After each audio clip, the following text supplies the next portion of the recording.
Rebonjour à toutes et à tous, chères flammes divines. Tout à l'heure, je vous ai parlé effectivement je vous ai fait une toute petite vidéo, hein, rapide, pour autant essentielle, sur suis-je prêt ou prête à guérir, en vous expliquant que la première étape, c'était évidemment la prise de conscience. Il faut savoir que tout le monde n'est pas prêt à avoir cette prise de conscience, que tout le monde n'est pas prêt à voir sa blessure. Pourquoi? Parce que parfois elle est tellement importante, elle prend tellement de place à l'intérieur de vous, que ce n'est pas le moment d'en prendre conscience parce que vous ne pourriez pas supporter. Alors il est vrai que parfois, avant de pouvoir la supporter, de pouvoir la regarder, il nous faut juste quelques heures, quelques jours, quelques semaines, quelques mois.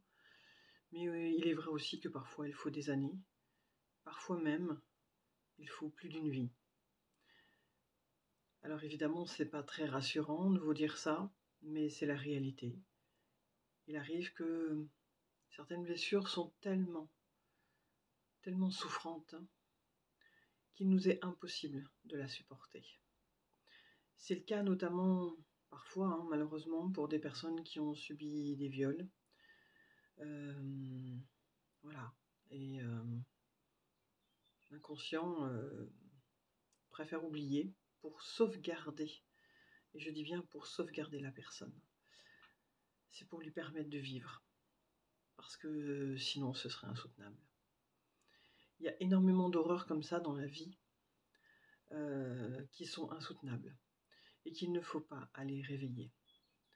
Donc, parfois, effectivement, on sent qu'on n'est pas bien, mais si vous n'arrivez pas à prendre conscience de votre douleur, à savoir le pourquoi de cette blessure, sachez que c'est juste, que c'est normal et qu'il vous faudra du temps. Combien, je ne sais pas. Mais en tout cas, voilà. Et du coup, ce que je vous invite à faire pour les personnes qui sentent effectivement qu'elles n'arrivent pas à aller comprendre, finalement, avoir cette compréhension de leurs blessures, à s'aimer, encore une fois, puisqu'il n'y a que ça qui est vrai, finalement, c'est vraiment de s'accepter. D'accepter qu'on ait une blessure qui fasse trop mal pour pouvoir la regarder en face. Et d'accepter qu'on ne puisse pas tout de suite guérir. Et déjà, rien que de faire ça, eh bien, vous allez vous aider à guérir. Vous allez vous aider à aller mieux, à avancer, à faire des projets dans votre vie.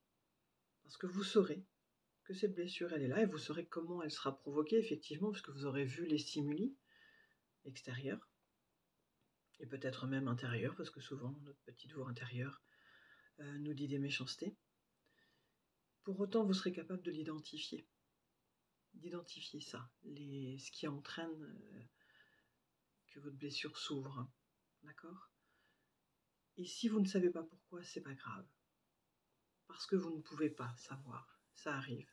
Alors sachez qu'effectivement, je peux vous accompagner là-dessus, hein, c'est-à-dire que je peux demander à mes guides pour savoir si vous avez la possibilité d'avoir accès aux causes de votre blessure, afin de vous permettre de guérir. Mais je ne suis pas la seule, bien évidemment, il y a plein d'autres personnes, hein, qui sont canales aussi, et qui pourront vous accompagner sur ce chemin. Ou alors vous-même, vous le sentez finalement à l'intérieur de vous, vous avez une espèce d'intuition qui vous dit que c'est tellement dur, tellement lourd, tellement souffrant, que non, c'est pas possible aujourd'hui. Alors aimez-vous tel que vous êtes, acceptez-vous tel que vous êtes, et n'oubliez pas que tout est juste. Et parfait, comme je dis toujours. Même si c'est pas toujours simple à entendre, je le sais. Mais la meilleure façon de vivre la vie, c'est de la laisser vivre à travers vous, c'est de la laisser vous traverser. Parce que dès que vous allez faire stop, dès que vous allez vous contracter sur quelque chose, alors l'énergie ne circule plus, donc la vie ne circule plus, et vous vous empêchez d'être, en fait. Vous vous empêchez d'être heureux, notamment. Et c'est pas parce que vous avez une blessure, hein, que vous n'avez pas le droit d'être heureux. Au contraire. Je dirais bien au contraire. Vous avez encore plus le droit d'être heureux, comme on en a tous le droit d'être heureux, quoi qu'il en soit. Enfin voilà, en tout cas, c'est ce que je voulais vous rajouter par rapport à la première vidéo qui est très simpliste, hein, comme je dis, je suis là pour vulgariser les choses, mais il faut pas non plus, comment dire? Trop simplifier parce qu'il y a des choses qui ne sont pas possibles et c'est comme ça. Quoi qu'il en soit, je vous embrasse, je vous dis merci, merci infiniment et je vous dis à très bientôt.